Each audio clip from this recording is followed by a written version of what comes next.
আচ্ছা এখানে দেখো একটা ছোট্ট জিনিস বলার আছে, এটা আমি ড্রটা আমরা দেখো নেট যে ইলেকট্রিক ফিল্ড পেলাম সেটা কোন ডিরেকশনে পেলাম? নেট ইলেকট্রিক ফিল্ডটা ইবির দিকে, তো ওখানে আমাদের কোনটা বড় ছিল? ইবিটা না, ইবি কেটে নিয়ে ছিল, তাহলে নেট ইলেকট্রিক ফিল্ড অবভিয়াসলি আমি ইবির অ্যালংয়ে পাবো। তাহলে নেট ইলেকট্রিক ফিল্ড তোমার কোন দিকে আসছে? ফ্রম লেফট টু রাইট, তাই তো? এবার এখানে ভালোভাবে শুনবে, আমরা ডাইপোল মোমেন্টের ডিরেকশন কীভাবে ডিফাইন করেছিলাম? মাইনাস টু পজিটিভ, তাই তো? মাইনাস থেকে পজিটিভের দিকে, তাহলে সেটাও তো লেফট টু রাইটই না? বা ডাইপোল মোমেন্টের ডিরেকশন কোন দিকে আসছে? Left to right. আর নেট ইলেকট্রিক ফিল্ড যেটা E1 দিয়েছিলাম সেটাও আসছে কি লেফট টু রাইট। তার মানে যদি আমি বলি যে what is the direction, what is the angle between net electric field and dipole moment, কত হবে? দুটোই তো সেম ডিরেকশনে না, 0 ডিগ্রি হবে। 0 হবে না, কারণ আমার ডাইপোল মোমেন্টও অ্যাক্ট করছে লেফট টু রাইট, আর নেট ইলেকট্রিক ফিল্ডে তো লেফট টু রাইটে অ্যাক্ট করছে। এই যে না মাইনাস থেকে পজিটিভের দিকে, তো আমরা ডাইপোল মোমেন্টের ডিরেকশন কি বলেছিলাম? Negative to positive. হ্যাঁ তাই তো লেখালাম আমি।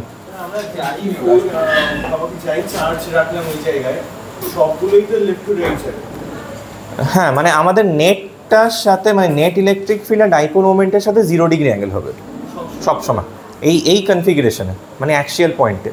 তাহলে এটা লিখে রাখো, কারণ এটা আমাদের থার্ড ডেরিভেশনে গিয়ে কাজে লাগবে। এটা লিখে রাখো এই পয়েন্টটা, যে angle between net electric field and dipole moment is 0 degree. এটা লিখে রাখবে, থার্ড ডেরিভেশন যখন করব তখন আমরা এটা ইউজ করব।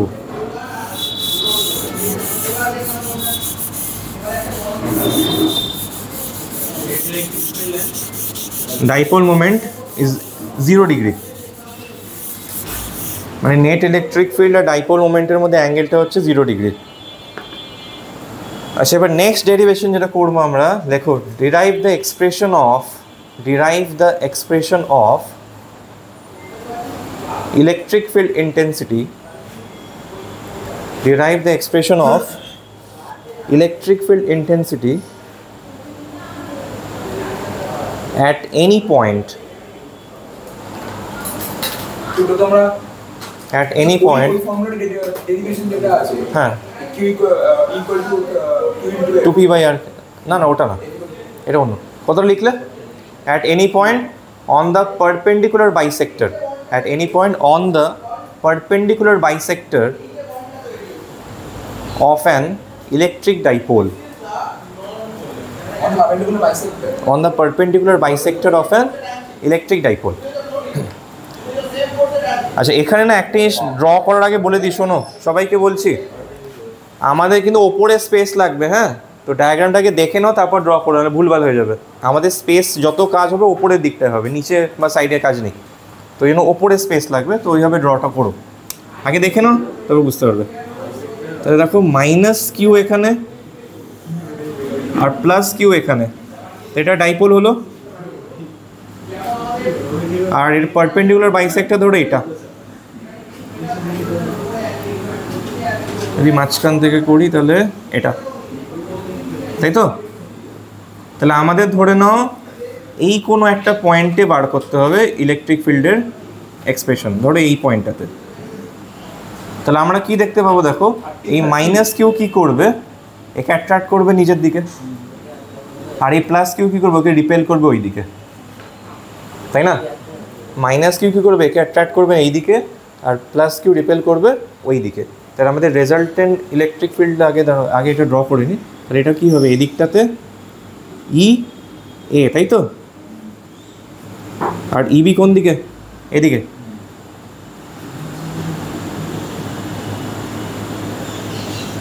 দেখে যাচ্ছে, স্কেল দিয়ে করো কিন্তু, হ্যাঁ তোমরা।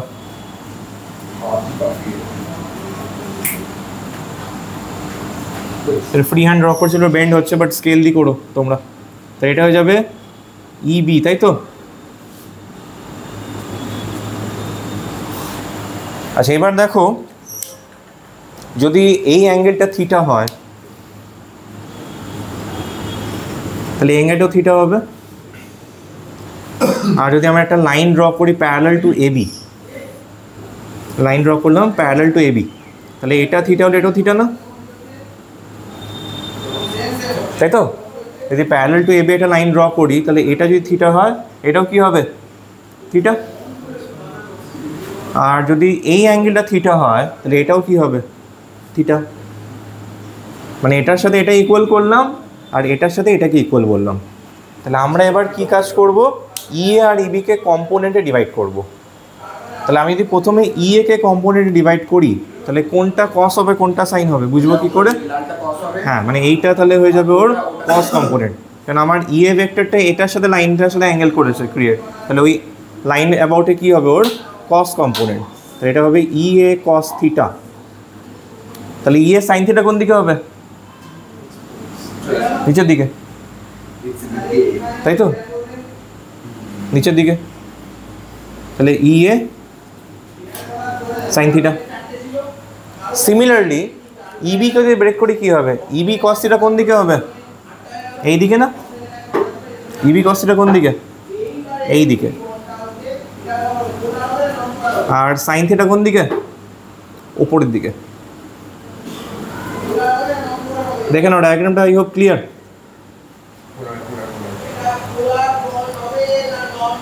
মানে আমি ইএ কে ব্রেক করলাম কস আর সাইনে, সিমিলারলি ইবিকেও কী করলাম এদিকে কসে ওদিকে সাইনে ব্রেক করলাম। ক্লিয়ার? আচ্ছা, এবার দেখো ডিস্টেন্সগুলো যদি আমি লিখি তাহলে আমি যদি আবার সেমভাবেই লিখবো, ধরো এটা এল হবে তাহলে এটাও কি হবে এল। আর আমরা পয়েন্ট সি এটাকে ধরেছিলাম যেখানে ইলেকট্রিক ফিল্ড ফাইন্ড করছিলাম, তাহলে ও থেকে সি আমরা ওখানেও কত ধরেছিলাম আর না, তাহলে এখানেও আমি আর লিখবো। ওকে, তাহলে বলতে পারবে এফসি আর বিসি ডিস্টেন্স কত হবে? AC is equal to BC, তো কত হবে? এটা একটা ট্রায়াঙ্গেল ফর্ম হচ্ছে না, এই যে একটা ট্রায়াঙ্গেল হচ্ছে তো ও বিসি, তাহলে এটা তো বিসিটা তো হাইপোটেনিয়াস হবে, তাহলে এটা কত লিখবো? Root under R square plus L square.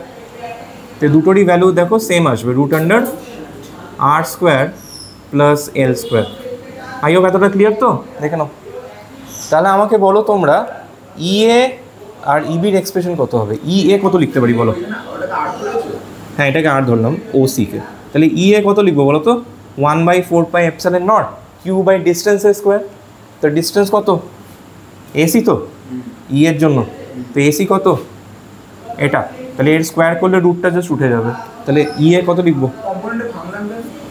দেখো একটু এক্ষুনি বুঝতে পারবে কম্পোনেন্টে ভাঙলো কেন। আগে ইএ ইবিটা বার করে নিই। তাহলে ইএ আসছে, দেখো এটা আসছে তো, দেখে নাও। এই সরি, স্কোয়ারটা হবে না, রুট শুধু উঠে যাচ্ছে তো। তাহলে তোমরা আমাকে বলো ইবি কত হবে? 1/4πε0 কিউ বাই এই ডিস্টেন্স মানে বিসির স্কোয়ার, তো বিসিও তো সেমই। তাহলে আবার ইএটাই পাবো না? তাহলে আমাদের কি দেখতে পাচ্ছি আমরা? ইএ আর ইবি সেম আসছে, তাই তো? তাহলে ইএ আর ইবি সেম। তাহলে এবার দেখো তো ডায়াগ্রামটা ফলো করো। তার মানে ইএ সাইন থিটা আর EB sine theta both are equal and opposite, তাই তো? ইএ সাইন থিটা নিচের দিকে, ইবি সাইন থিটা উপরের দিকে, and they are equal and opposite, so they will cancel each other. তাহলে এই অ্যালংয়ে নেট ফোর্স 0 হয়ে গেল। তার মানে আমাদের পয়েন্ট সিতে নেট ইলেকট্রিক ফিল্ড কোন দিকে হবে? এই দিকে। মানে এই দিকে কারা অ্যাক্ট করছে?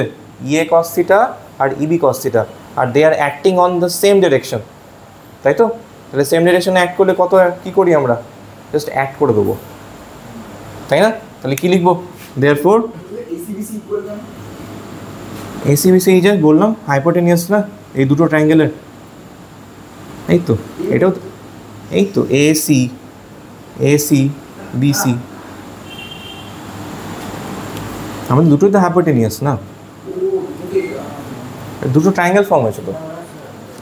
তাহলে নেট ইলেকট্রিক ফিল্ড কত হবে? Net electric field at point C. তাহলে এখানে কি হবে দেখো, ইএ কস থিটা আর ইবি কস থিটা কী হয়ে যাবে? অ্যাড হয়ে যাবে। কেন? সেম ডিরেকশনে অ্যাড করছে। তাহলে এখানে আমি ই2 কি লিখবো? EA cos theta plus EB cos theta, তাই তো?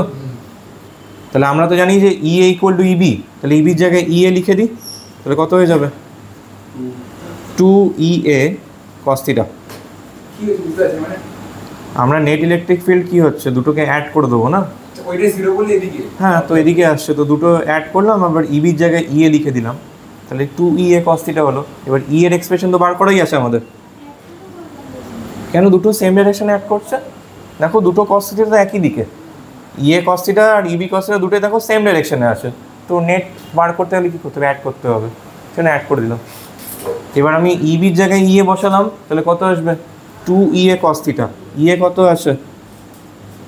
1/4 pi epsilon naught q by r square plus L স্কোয়ারের, তার তো রুট থাকবে না, স্কোয়ার করে দিচ্ছি বলে, ইনটু এবার দেখো cos থিটা কী লিখবো আমরা? cos থিটা মানে কি হয়? বেস বাই হাইপোটেনিয়াস, তাহলে বেস কত? এল, আর হাইপোটেনিয়াস কত? এটা তো, তাহলে কত হবে? ইনটু, এ ইকুয়াল বলে এ sin থিটা ই sin থিটা দুটো ইকুয়াল হয়ে যাবে না? হ্যাঁ ওটাই তো, ওই জন্য তো বললাম ক্যান্সেল করে দেবে। তাহলে এখানে দেখো তো কী হবে? আর স্কোয়ার প্লাস এল স্কোয়ার, আর এখানে আর square plus L square power half আছে, তাহলে এখানে কিছু নেই মানে পাওয়ারে 1, আর রুট থাকা মানে পাওয়ারে কত? হাফ তো, তাহলে হাফ প্লাস 1 3/2 হয়ে যাবে। তাহলে আমাদের ফাইনাল এক্সপ্রেশন কী আসবে দেখো? E2 is equal to 1/4 pi epsilon naught cube into 2L by r square plus L square to the power 3/2। তো এখানে আমরা আবার সেই স্পেশাল কেসটা করব। স্পেশাল কেস কী ছিল? যে আর ইজ মাচ গ্রেটার দ্যান এল, তাই না? তাহলে আর যদি মাচ গ্রেটার দ্যান এল হয় তাহলে কী হবে? when r is much greater than l, তাহলে কি লিখতে পারি? আর square plus L square approximately আর স্কোয়ার হয়ে যাবে। তাহলে যেখানে আর স্কোয়ার পুট করি তখন কী হবে? আর স্কোয়ারের পাওয়ার 3/2, তাই না? তাহলে আর স্কোয়ারের পাওয়ার 3/2 করলে কত হবে? 2 ক্যান্সেল আউট হয়ে যাবে, তাহলে আর কিউব থাকছে। আর কিউব ইন্টু 12কে আমি কি লিখতে পারবো? পি। তাহলে আর ফাইনাল এক্সপ্রেশন কী আসলো? E2 is equal to 1/4 pi epsilon not, শুধু পি ওপরে, বাই আর কিউব। হ্যাঁ জাস্ট, তাহলে মানে যদি, হ্যাঁ ওটাই বলবো, এবার ওটাই বলবো। তাহলে আমি যদি E1 E2কে রিলেট করতে চাই তাহলে আমরা কি দেখতে পাচ্ছি? E1 যেটা হচ্ছে টুয়াইস অফ E2, আর এটার এত বড় যে আমরা হেডিং দিয়েছি তার শর্ট ফর্ম হচ্ছে ইকুইটোরিয়াল পয়েন্ট বলতে পারে। দুটোই বলে দিচ্ছি। আগের ডেরিভেশনের নাম কি ছিল? অ্যাক্সিয়াল, আর এটাকে বলা হয় ইকুইটোরিয়াল পয়েন্ট, শর্টে যদি বলা হয়। আর আগেরটার সাথে রিলেশন কি আসলো? E1 is twice of E2,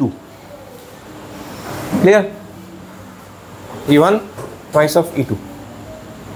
তাহলে এখানে তোমরা আমাকে বলতে পারবে এখানে কত ডিগ্রি অ্যাঙ্গেল হবে নেট ইলেকট্রিক ফিল্ড আর ডাইপোল মোমেন্টের মধ্যে? এদিকে ডাইপোল মোমেন্ট কোন দিকে অ্যাড করছে? Left to right. Net left to right তো ডাইপোল মোমেন্ট 0 হবে, এখানেও 0 হবে। আর net electric field right to left, দেখো এই দিকে, তাহলে 180 ডিগ্রি। বুঝতে পারলে? তাহলে এখানে লেখো, তাহলে এখানে লিখে নাও যেটা আমি বললাম, এখানে নেট ইলেকট্রিক ফিল্ড আর ডাইপোল মোমেন্টের মধ্যে কত ডিগ্রি অ্যাঙ্গেল অ্যাক্ট করবে। দেখো ডাইপোল মোমেন্ট কোন দিকে? A to B, left to right, মানে মাইনাস থেকে পজিটিভ দিকে তো, তাহলে ডাইপোল মোমেন্ট হচ্ছে লেফট থেকে রাইটের দিকে, আর নেট ইলেকট্রিক ফিল্ড কোন দিকে হচ্ছে? এদিক থেকে এদিকে না, তো রাইট টু লেফট, তাহলে কত ডিগ্রি অ্যাঙ্গেল হচ্ছে? 180 না? একটা ওই দিকে একটা এদিকে তো, তাহলে মাঝখানে 180 ডিগ্রি অ্যাঙ্গেল হবে, তাহলে 180 ডিগ্রি লিখে দেবো। ক্লিয়ার তো? এতটা দেখে নাও। এবার দেখো যে দুটো ডেরিভেশন আমরা করলাম, এই দুটোর আমরা এবার জেনারেল ফর্মটা বানাবো। জেনারেল ফর্মটা বানাবো, হ্যাঁ? তো সেই জেনারেল ফর্মটা চলো করবো।